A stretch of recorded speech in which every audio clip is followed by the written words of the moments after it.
राधे राधे दोस्तों, आपका मेरे यूट्यूब चैनल में बहुत बहुत स्वागत है। आज हम खरमास से संबंधित पौराणिक कथा सुनेंगे। सनातन धर्म में खरमास के दिनों को बहुत ही खास माना जाता है, जो कि साल में 2 बार लगता है।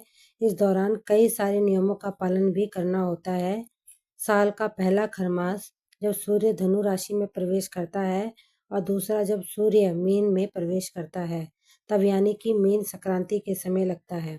खरमास की अवधि कुल मिलाकर 1 माह की होती है। इस दौरान किसी भी तरह का शुभ व मांगलिक कार्य नहीं किया जाता है। इस बार खरमास का आरंभ 15 दिसंबर से हो चुका है, जो कि 14 जनवरी को समाप्त हो जाएगा। तो हम जानेंगे कि खरमास से जुड़ी पौराणिक कथा क्या है। खरमास से जुड़ी पौराणिक कथा इस प्रकार से है। कथा के अनुसार एक बार सूर्यदेव अपने 7 घोड़ों के रथ पर सवार होकर ब्रह्मांड की परिक्रमा कर रहे थे, एक लेकिन उनके घोड़ों को आराम की जरूरत होती है। वे भूख प्यास लगने से थक जाते हैं। इस तरह ब्रह्मांड की परिक्रमा के दौरान घोड़ों को दयनीय दशा देखकर सूर्य देव को भी तरस आ गया और उन्होंने सोचा कि क्यों ना इन्हें पानी पिला लिया जाए, थोड़ा आराम करा लिया जाए। लेकिन उन्हें एहसास हुआ कि रथ रुक गया तो सृष्टि चक्र प्रभावित होगा। इस दौरान उनकी नज़र तालाब किनारे चर रहे 2 खर पर पड़ी। सूर्यदेव ने सोचा कि क्यों ना घोड़ों को विश्राम के लिए छोड़ दिया जाए और रथ में इन खरों यानी गधों को बांधकर परिक्रमा की जाए। सूर्यदेव ने ऐसा ही किया और गधों को रथ में बांध लिया। अब गधे घोड़ा का मुकाबला कैसे कर सकते हैं। वो पूरे खरमास में परिक्रमा तो लगाते रहे, लेकिन उनकी स्पीड बहुत कम हो गई। रथ की गति कम होने के कारण ही सूर्यदेव का तेज भी कमजोर हो गया। यही कारण है कि खरमास के दौरान धरती पर सूर्यदेव का वो तेज प्रकट नहीं हो पाता जो बाकी महीनों में होता है। इसके बाद मकर संक्रांति आते ही मौसम बदल जाता है और फिर से वही ऊर्जावान सूर्यदेव धरती पर प्रकट होते हैं। खर मास पर 1 महीने तक भूलकर भी नहीं करने चाहिए काम माने जाते हैं अशुभ।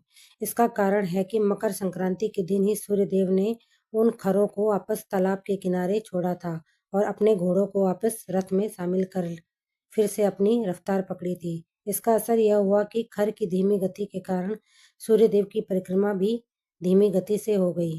किसी तरह 1 माह का चक्र पूरा हुआ। इस बीच धीमी गति से सूर्यदेव ने परिक्रमा का पूरा काम किया। तब तक घोड़ों ने आराम कर लिया था। हर 100 वर्ष में इस तरह का चक्र चलता रहता है और इस बीच 1 माह का खरमास आता है। माना जाता है कि जिस महीने सूर्यदेव प्रभावित हुए, उस महीने का खराब असर मनुष्य के जीवन पर भी पड़ेगा। सनातन धर्म में खरमास की अवधि का विशेष महत्व है। पंचांग के अनुसार इस बार खरमास 15 दिसंबर से लग रहा है और इसका समापन अगले वर्ष यानी 14 जनवरी को होगा। धार्मिक मान्यता के अनुसार खरमास के दौरान मांगलिक और शुभ कार्य नहीं किए जाते हैं। खरमास में सूर्यदेव और भगवान विष्णु की उपासना पूजा अर्चना करने का विधान है, जिससे साधक को सुख और सौभाग्य की प्राप्ति होती है। माना जाता है कि खरमास में कुछ गलतियों को करने से जातक को जीवन में कई प्रकार की परेशानियों का सामना करना पड़ता है। ऐसे में जानते हैं कि खरमास के दौरान क्या करना चाहिए और क्या नहीं। पंचांग के अनुसार इस बार सूर्यदेव धनु राशि में 15 दिसंबर को रात 10:19 पर गोचर करेंगे। इस अवधि पर धनु संक्रांति होगी। ऐसे में खरमास की शुरुआत 15 दिसंबर से होगी। वहीं इसका समापन 2025 में सूर्यदेव मकर राशि में 14 जनवरी को प्रवेश करेंगे। इसी दिन खरमास का समापन होगा।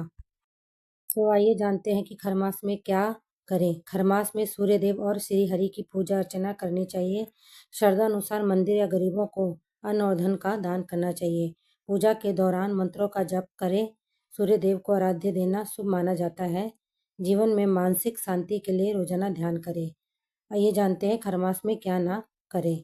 खरमास के दौरान मांगलिक और शुभ कार्य नहीं करने चाहिए। इसके अलावा मुंडन, गृह प्रवेश, सगाई समेत आदि कार्य नहीं करनी चाहिए। खरमास में घर बनवाने की शुरुआत भी ना करें। तामसिक भोजन का सेवन ना करें। किसी का अपमान वाद विवाद न करें। नया वाहन और मकान न खरीदें। ऐसे करें सूर्यदेव को प्रसन्न। अगर आप भगवान सूर्यदेव को प्रसन्न करना चाहते हैं तो खरमास में पूजा अर्चना करने के बाद चावल, दूध और गुड़ समेत विशेष चीज़ों का दान करें। ऐसा माना जाता है कि इस उपाय से करने से जातक को सूर्यदेव की कृपा प्राप्त होती है और सभी मुरादें पूरी होती है। पूजा के दौरान कुछ मंत्रों का जाप भी करना चाहिए, जैसे कि ओम सूर्यदेव नमः, ओम गृहीसुराय नमः आदि। तो दोस्तों यहाँ पर जो है खरमास की पौराणिक कथा समाप्त होती है और इस कथा से हमने जाना कि खरमास का हमारे जीवन में क्या प्रभाव पड़ता है और हमें क्या कार्य करने चाहिए और क्या नहीं। यदि आपको मेरा यह कथा का वीडियो अच्छा लगा हो तो मेरे वीडियो को अपने दोस्तों और रिश्तेदारों में शेयर करें और मुझे सब्सक्राइब करें। फिर मिलते हैं दोस्तों एक नए वीडियो के साथ। तब तक के लिए राधे राधे और आपका यह मेरा वीडियो देखने के लिए बहुत बहुत धन्यवाद।